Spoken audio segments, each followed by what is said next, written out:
it is a topic that's very difficult to discuss, but teenage suicide is a tragedy that occurs in every community.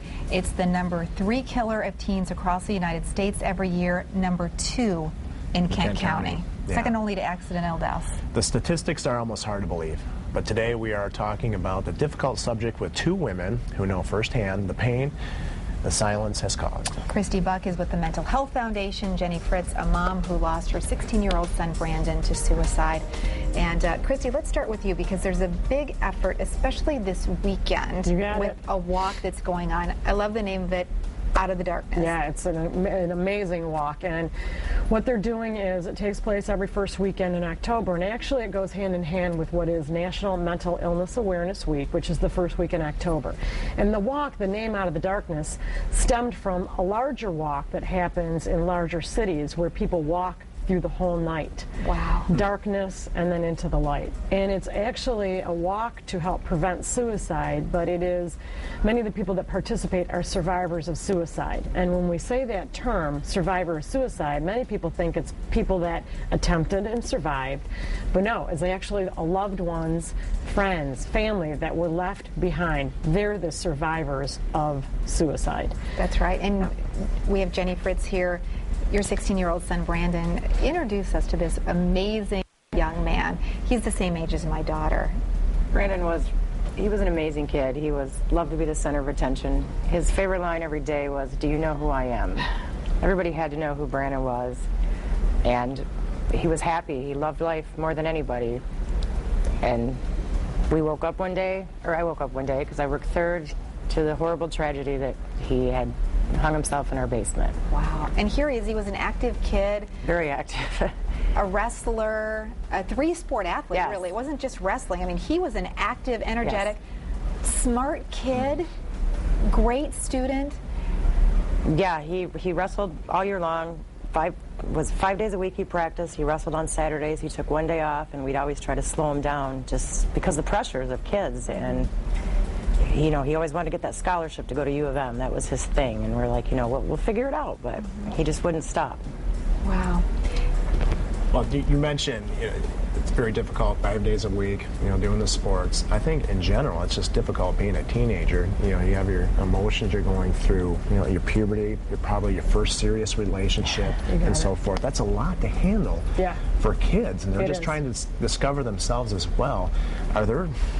Are there warning signs to this at all? Yeah, on a lot of it, 9 out of 10 times, those who have taken their lives by suicide had either depression or substance abuse, but a lot of times they don't want to talk about it. And that goes with, what I'm wearing, my t-shirt, stigma, that I can't be crazy, nuts, and psycho, and if I'm having feelings like this, and for boys especially, I can't feel really sad about a girlfriend breaking up with me, and you know what, that is sad, and we need to allow kids to express their feelings and express their emotions, and we can't just talk to kids to say, shake it off. I mean, the shake it off is done.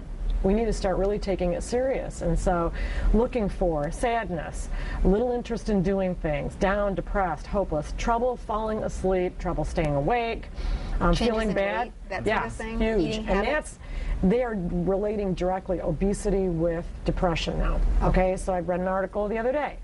And then, of course, talk about not wanting to be around anymore. Nobody would miss me if I weren't here. Those are actual talk of suicide. Okay, Christy, you are in the schools every day talking to kids. You have a great program that you have started because, I mean, I don't think it's an overstatement to say it is an epidemic. It is. It's a health crisis for our kids. It is. Thank you for recognizing that, because it is. It is the #2 leading cause of death amongst high school students in Kent County. We have to talk about it, and we have to educate. And it is a myth that if we talk about it, people are going to go out and kill themselves. That is not true. The truth is it goes back to depression, people feeling the pressures, environmental changes in kids' lives and adults. And so we have to be diligent about this. There's a high percentage of suicides also by people that are 65 and older in Kent County. We don't talk about that either. Not at all. And a lot of it is you need to start to slow down. And is that natural? Do people need to really slow down? Or is slowing down in the later stages of life because they're depressed? Nobody wants me around. And so we really need to be watching this. This is information not only just for kids, it is for adults and it is for middle-aged. I mean, it is a crisis in our community. College kids too. Tell us about the Live, Laugh, Love program. Well, the Live, Laugh, Love program is a program we created. It's a curriculum that goes into schools, and there's an a la carte menu, or you can get 8 weeks of mental health. And a lot of it is just, demystifying the mystery of what is mental illness. And basically, if we have physical illness, we have mental illness. And we're teaching kids, and when they hear the word mental, that it really means about your mind. It doesn't mean mental.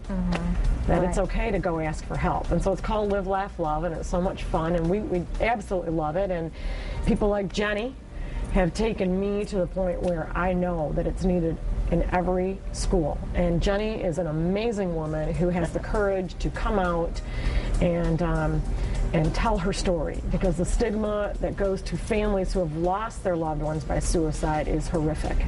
You don't know what to say at the time of death, and you know what? They lost a battle, and that's what we need to look at it as. So, Jenny, why are you public about this? I mean, I really commend you. I can't imagine as a mom. I think the worst thing is what Brandon must have felt like in that moment. And I just don't want anybody else to think that they have to feel like that. There's always somebody to talk to. If you can't talk to your parents, talk to a teacher, to a friend, to a stranger. I mean, anybody. You don't have to feel like that. You're not alone. Now, Christy was talking about some of the possible warning signs, and I was just wondering, did you happen to see anything glaring? Looking back, at the time I didn't see anything. It was just a broken heart.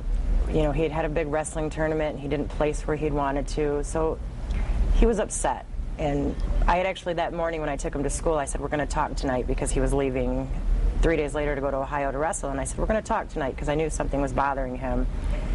But I just thought it was teenage things. I didn't know about suicide, so I didn't know to talk to him until it was too late. Well, and you know what? That's why this is so important, because there's not a manual of how to raise a good teen. No. And so you're there with the kids in the trenches. You got it. And that's why we need to talk about this. Yep. So let's remind people about the event on Saturday. It's a walk. It's a time to come together. It's a time to share. It's a time to educate. It's a time to shine the light. It's very powerful. Yep, it is powerful.